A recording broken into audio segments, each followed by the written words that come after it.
sneaky. I know business, you know?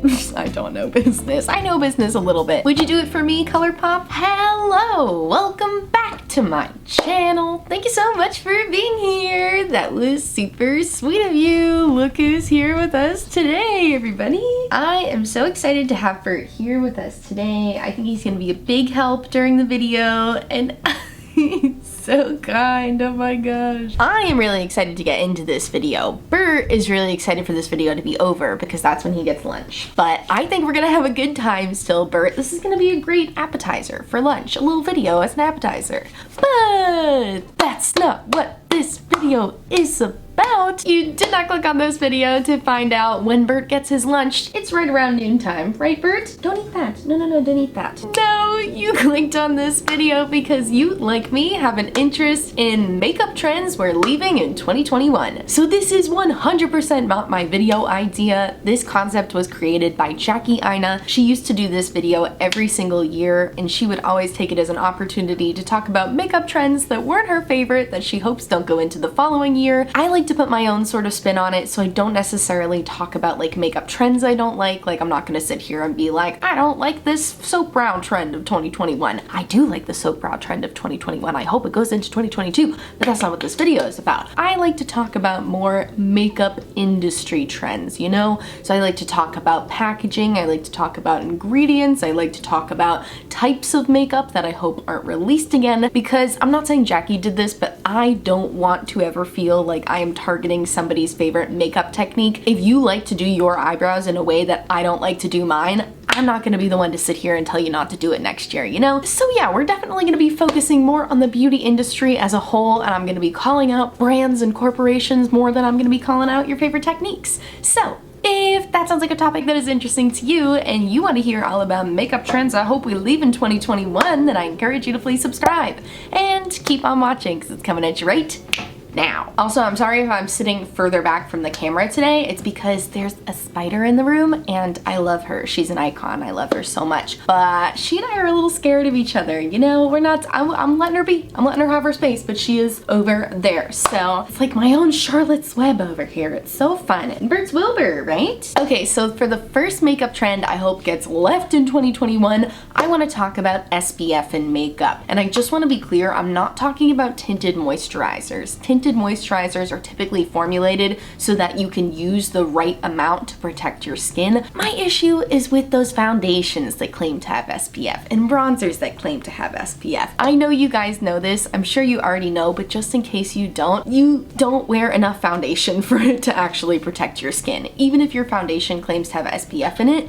how much foundation do you wear? Even if you're a full coverage friend and you like to wear a lot of foundation, unless you're using, what is it, 2 tablespoons, I think is the amount you're supposed to use. I like to measure out my SPF by fingers, so I do 2 fingers worth, so I do squirt 2 lines that cover both of my fingers, and that's the amount that's enough to actually give you sun protection. So unless you're using 2 full fingers worth of foundation, which would probably end up being like 6 or 7 squirts of foundation, yeah, you're not protecting your skin. Beauty Within, which is a YouTube channel, did a great video a couple years ago. I'll try to link it down below, where they actually demonstrated how much SPF foundation you would have to use to get sun protection, and it looked ridiculous. It was literally dripping off her face. That's how much she had to put on. So that's my main gripe with SPF in makeup, is just that it kind of sends a false message, you know, because you can't expect the average consumer to know that that's not enough sun protection for them. You know, you're getting a product that says, hi, it has built-in sunscreen, and you're thinking, wow, that's great, I can do a little 2-in-1, but it's not a 2-in-1. It's not giving you that full sun protection that you need. And the other thing I don't like about putting SPF in makeup is that so many people have skin sensitivities to chemical sunscreens or physical sunscreens. A lot of people have an irritation to avobenzone, myself included. If I use something with avobenzone in it, it just kind of makes my skin feel itchy, so I tend to avoid those sunscreens altogether and just stick to a mineral-based sunscreen, and then some people have sensitivities to mineral sunscreens too. Titanium dioxide is another one that my skin really doesn't like, and that's one that gets put in a lot of mineral sunscreens. So I just feel like people have so many preferences when it comes to sunscreen that when you throw it in makeup, you're eliminating a lot of your audience, you know? A lot of people don't want to use products with SPF in them and would rather just use their own. I think if makeup brands want to start producing their own SPF and they put the research and they put the money into it and they want to sell those separately, you know, maybe an SPF based primer could be better because at least that's under your makeup and you can encourage people to use more.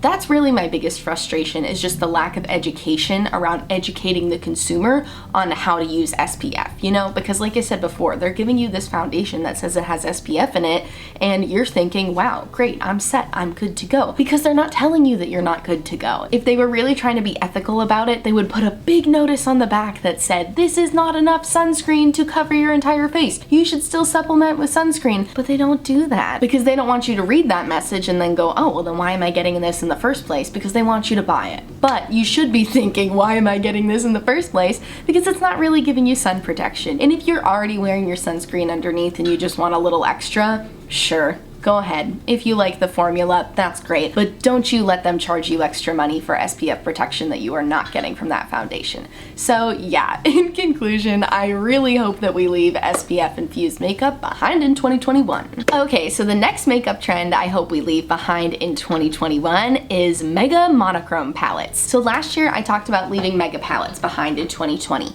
We did not do that. The beauty industry clearly did not watch my video, and that's okay. So this year I'm coming with, you know, a more niche request for the beauty industry. I think that if we could just stop making these mega monochrome palettes, that would be great, because they are just a waste of space and it drives me nuts. It's so wasteful. The beauty industry, I would love for them to go in a more eco-friendly direction. I understand there's always going to be like the fast fashion brands that are constantly releasing stuff, but if you could at least stop releasing these giant palettes, I feel like that would be a good start. But some of the monochrome palettes that I'm talking about are like this new Tarte palette. You know, Tarte has their Mega Bloom palette they're doing. Colourpop's done a million of these this year, but I think the Smoke and Roses palette is their most recent mega palette, and that's a monochrome one too. Morphe does a million of them. A ton of brands make these mega monochrome palettes where they're all the same shades but just slightly different variations. And like I've said before, you can swatch all of those shades and I can see the differences. Like, I understand that the shades are different, but so many of them just look similar on the eyes, and you could eliminate half of the shades in these palettes by just adding a black and a white shade, and that way you could make your own variations of those shades. And I know not everybody wants to do that, but I still find this to be incredibly excessive. I just think there's so many similar shades on here. I mentioned a Samantha Ravindal video before. I'm gonna have to try to find it, but basically she put two different shades on her eyes, or they were two shades that swatched to look different, but then she put them on her eyes and you could not tell the difference at all. Maybe I should do that video. Maybe I should take some similar shades that have varying undertones and show you how they don't look different on the eyes. Let me know if you want to see that little color theory video for you. That could be fun. But I just find these to be so wasteful. I'm not anti-monochrome palette. I know some people really like that. They have their colors that they want to have a bunch of. I totally get that. But I think 30 plus shades is 1000% excessive and just unnecessary, and very rarely is someone going to actually finish this palette and get use out of all of these shades. I think we are so much better off focusing on 9-pan monochromes, maybe a 12 or 16 pan if you really feel like you got a good variety there. But I think these giant 30-pan palettes in general are wasteful, but the monochrome ones are especially wasteful, and I really hope we leave them behind in 2021. Alright, this next one I know is asking a lot because it's been happening for years and years and years, but I really hope that we can leave bulky makeup packaging behind in 2021. I'm talking about you, Milani. What the heck is this? Why is this so large? There are so many brands that do it too. I wrote down Milani and Physicians formula because I feel like they're some of the worst culprits, but like, why is this so large? The product in here is like a third of the space. Like, I'm grateful for the amount of product that you get, and it is cute that you get a little mirror underneath, but I still feel like there's all of this empty space in here, and it's just so clunky. I mean, not only is it bad for the environment because you're using more plastic, but also I hate storing products like this. I'm gonna be better about just trying not to buy products with bulky packaging. I'm having trouble thinking of other brands that do it right now, but you guys know there's so many brands that just have these massive compacts for such a small amount of product. And I think the idea, Bert, hey, stop eating the plant. And I think the idea behind them doing this, well, I don't know if it's every brand's idea, but I feel like sometimes the idea is just to make you feel like you got more product. I was watching a Smoky Glow video recently where she called out the Patrick Ta Glow Balm, that she pointed out that the packaging was massive for the amount of product that you got. So I know, like I said, a lot of brands do this where I think they're trying to make you feel like you're getting more product when in reality there's like a tiny little compartment inside where the product is. Elf used to do this with their primers too. Yes, I remember. Oh my gosh, they used to have the blue one. It was like their hydrating pump primer, and I opened it up one day because I saw, I think, a TikTok about it, and I opened it up and there was like a little tiny vial inside where the actual primer was, and then there was like 3 layers of packaging on top of it just to make it look bigger. And that's a cheap product, so they don't even need to lie about that. I don't know why they would do that. It's all just catfish packaging, and it's bulky, it's in the way, we don't have room for it. If you made less bulky packaging, you could sell more makeup because we'd have more room for it. So if you have to think about it that way, beauty industry, you do you. I know business, you know. I don't know business. I know business a little bit. But yeah, if you have to present it to the team that way, then present it as if you can sell more makeup if the makeup itself is taking up less space. But yeah, bulky makeup packaging is definitely something I hope we leave in 2021. All right, now let's talk about one of my favorite topics to talk about, and that is intellectual property collabs. If you don't know what an intellectual property is, think Disney, think Nickelodeon, think NFL, think anything like that. Basically, it's any sort of, I always give such a bad definition of this. Here's the definition of intellectual property. Ah, yes, exactly what I was thinking. Very good. Yeah, that's my words exactly. But yeah, if you haven't noticed, the beauty industry has been moving more away from collaborations with makeup artists and influencers and further towards intellectual property collabs. Now, I understand that this makes sense because I know there's a lot of money to be made there. You're reaching a new audience, you know? You do a collaboration with The Nightmare Before Christmas and you reach a bunch of fans of that movie, of that intellectual property, who maybe don't normally wear makeup, but would wear a Colourpop The Nightmare Before Christmas collab palette, you know? Even if they're not wearing it, some people are just collectors. Some people just like to have things in their collection, and I think that's fine, but I do think it's sneaky, but I understand that those are not gonna go away, so I'm not saying that I think intellectual property collabs should be left behind in 2021, even though I do think they should. But I understand, you know, I'm a realist at the same time. I'm both an idealist and a realist. If you guys have taken a Myers-Briggs personality test before, I'm an INFP, which is the idealist, which means that I'm in pain all the time because I crave an ideal society, but I know that it won't happen. But anyway, not what this video is about. Like I was saying, I know intellectual property collabs aren't gonna go away, but what I would like to leave in 2021 is the thoughtless intellectual property collabs. Oh my gosh, how many did we see this year that was just like, wow, that's all you could do? You just slapped an intellectual property on an eyeshadow palette and sold it. I recently talked about the MAC x The Sims collab in my video Weirdest Makeup Releases of 2021 because that truly was a palette that already existed within MAC that they just slapped The Sims onto, and that's all they did, and I hate it. Oh, it made me so mad. I don't even care about The Sims. I probably wouldn't have bought it regardless, but I can't stand when it's that clearly thoughtless, and I do think there are examples of intellectual property collabs that you can feel the thought behind. One that I thought was really good this year was the Colourpop Lizzie McGuire collection. I didn't buy anything from it just because I felt I could dupe it in my own collection,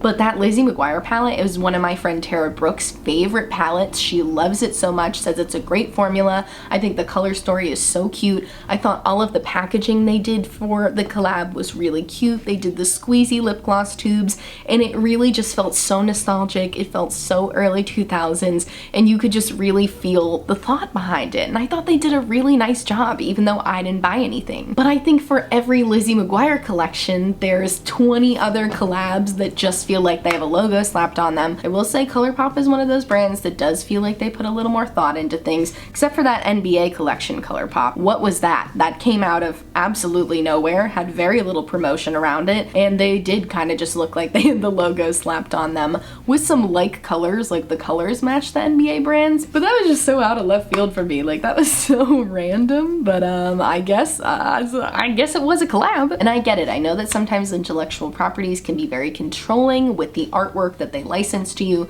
so I do understand that. But like, it's gonna be boring. Just don't do it. I don't know. I guess this is more me to you, me to consumer over here. Try to take a think before you buy an intellectual property collab. You know, try to really look at it and think to yourself, am I buying this because the packaging is pleasing to me and I'm gonna display it in my home and that's gonna make me feel really happy? If that's the case, go for it. I want you to be happy so dang bad, and I want you to love everything in your home, and if just having that is gonna make you happy, gets a big thumbs up from me. But if you're buying it because you're like, oh, I like this intellectual property collab, but I also want this for the makeup and I want the makeup to be good, just know you don't gotta buy this for the makeup. You definitely don't have to buy this for the makeup. Try thinking up your own color story. Create it in your own collection. There's so many good people on Instagram that do that. Oh my gosh, just go on Instagram, look at build your own palettes. People build their own palettes based on intellectual properties all the time, and they're way more fun to look at than anyone that the makeup brands come out with. So yeah,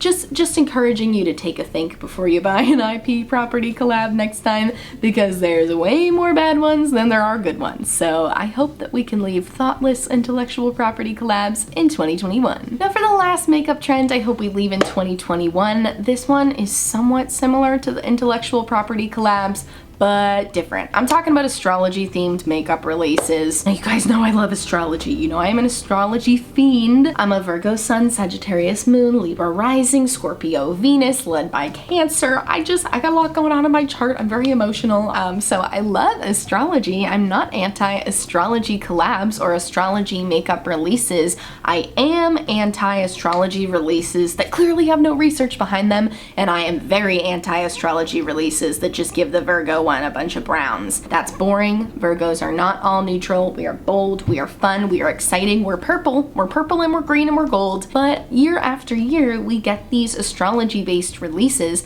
that are just boring and thoughtless and feel like they put more effort into the packaging than they do to the products inside. And I can't stand it. I'm gonna call out Colourpop. Just gave you a compliment and an insult in the last one, but I'm gonna give you another criticism, Colourpop. That freaking astrology collab that they did with those little quads felt like somebody literally just like said it and then they did it the same day and then released it the next day. That felt so thoughtless to me. They were all so boring. I don't think I saw a single person who was satisfied with their sign. They were all basically neutral palettes, and a couple of them had pops of color. I think Aquarius got to have a blue shade, but they were all just very boring and felt very thoughtless. And you can do good astrology makeup. It is possible. There's actually a brand, I'm gonna pull it out of my ottoman here. There's a brand called Zodiac Cosmetics that does really good astrology themed makeup. That's their whole thing. I have their Virgo palette. First of all, how beautiful is this packaging? Look at this Virgo queen. She's gorgeous. And then inside, check it out.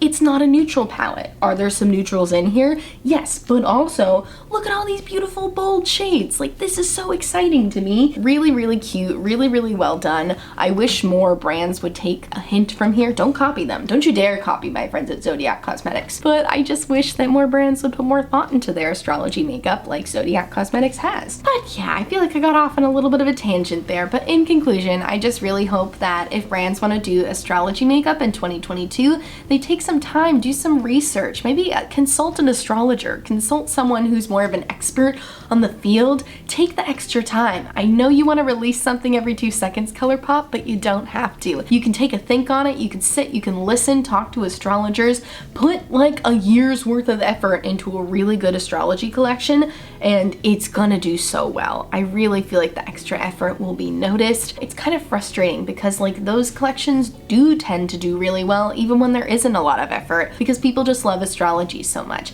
Again, this is my INFP idealist coming out. I understand how things sell with minimal effort, so I understand why they don't want to spend the time and money into putting more effort into something that's already doing well.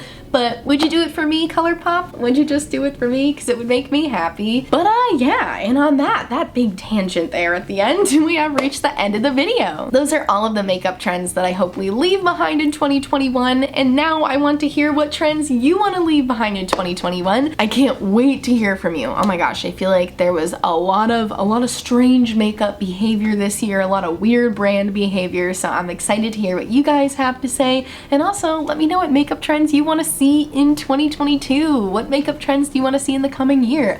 I think I'm gonna make a video where I predict trends for 2022, or maybe say at least what I want the trends to be for next year, some big ideas that I have. I just love talking about trends. I love talking about the new year. I'm so excited for 2022. I get so excited for a new year. It's 2022. We can just do 2 peace signs and it's 2022. It's so exciting. I'm so excited. I hope you're excited too. Check out my description box for all of the makeup on my face today. Also in my description box, I'll have a bunch of Black Lives Matter resources to support the Asian American community, and resources to support the LGBTQ+ community. So please check out those links if you haven't yet. And thank you so much for watching, and I'll see you tomorrow. It's Vlogmas. Bye!